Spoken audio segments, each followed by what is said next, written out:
dans le livre de Joël, au chapitre 1er, verset 4. Joël, chapitre 1er, verset 4, la Bible dit: ce qu'a laissé le gazam, la sauterelle l'a dévoré.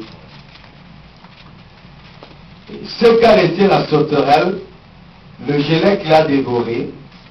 Et ce que le gélec avait laissé, le asile l'a dévoré.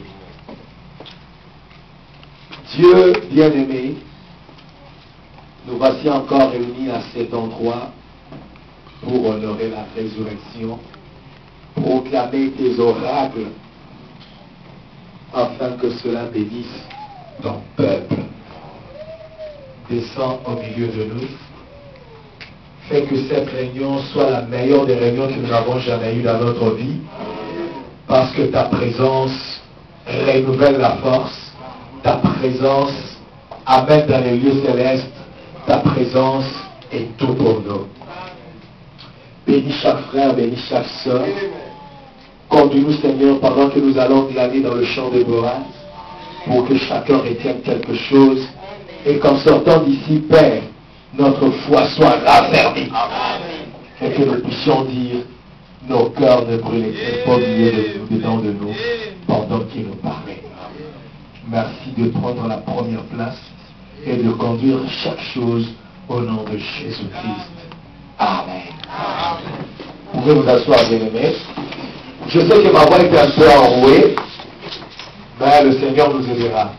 Pendant que vous êtes assis, je lis encore dans Joël chapitre 2. Je commence à partir du verset 23 jusqu'au verset 27.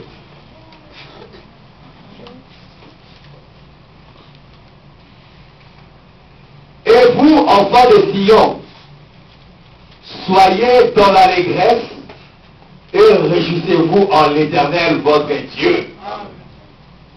Car il vous donnera la pluie en son temps. Il vous enverra la pluie de la première et de l'arrière-saison, comme autrefois. Les airs se rempliront de blé et les cuves regorgeront de mou et d'huile. Je vous remplacerai les années comme dévorer la sauterelle, le gélec, le asile et le gazam, ma grande armée que j'avais envoyée contre vous. Vous mangerez et vous vous rassasierez, et vous célébrerez le nom de l'Éternel votre Dieu, qui aura fait pour vous des prodiges. Et mon peuple ne sera plus jamais dans la confusion. Amen. Et vous saurez que je suis au milieu d'Israël, que je suis l'Éternel votre Dieu, et qu'il n'y en a point d'autre. Et mon peuple ne sera plus jamais dans la confusion. Amen.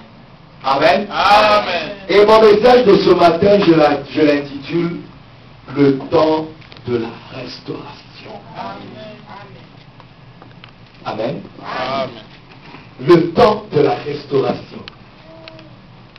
Dans Apocalypse chapitre 10, dans Apocalypse chapitre 1, à partir du verset 10 jusqu'au verset 20, Jean nous raconte comment il était dans l'île de Patmos. Et là, à Patmos, laissez-moi vous dire que j'ai été à Patmos. J'ai vu comment la ville est bâtie.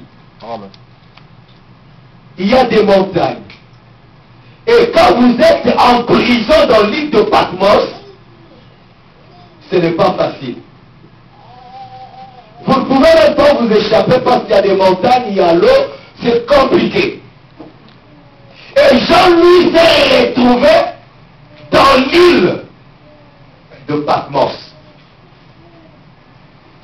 C'était dur, c'était difficile pour lui. Mais c'était dans la volonté de Dieu. Dieu voulait que Jean soit à Patmos, dans cette île-là en prison, pour pour lui faire voir des merveilles. Alléluia. Lui faire voir des choses à venir. Et Jean nous dit, il a vu quand il était là, un homme qui ressemblait à un fils de l'homme. Et cet homme marchait au milieu de 7 chandeliers d'or. Et le frère Branham nous explique ce que sont les 7 chandeliers d'or. Et il dit, cet homme avait dans sa main droite 7 étoiles. Et nous connaissons ce que représentaient les étoiles. Chaque étoile était un messager pour un âge donné de l'Église.